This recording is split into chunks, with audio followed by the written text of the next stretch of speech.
The State Disaster Management Authority organized a training camp in Prayagraj, Uttar Pradesh on Friday to spread awareness about dealing with chemical and radiological emergencies during the upcoming Mahakumbh Mela.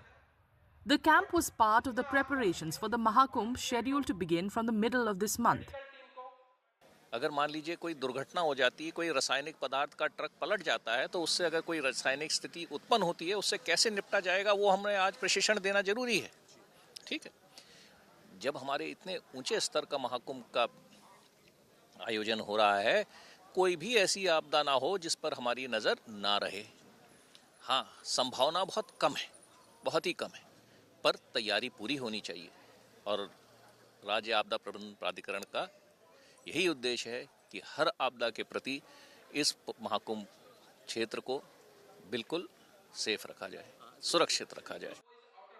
Organized in collaboration with the Department of Nuclear Energy, the training camp was attended by doctors, personnel from the fire department and the National and State Disaster Response Force and the local bureaucracy.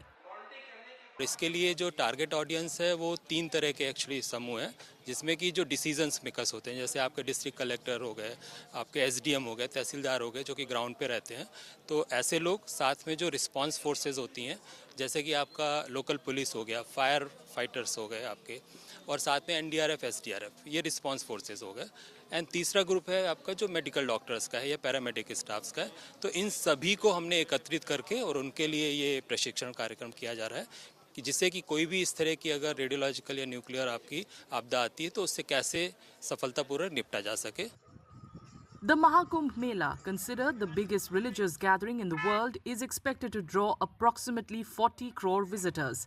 It will begin on January 13th and end on February 26th.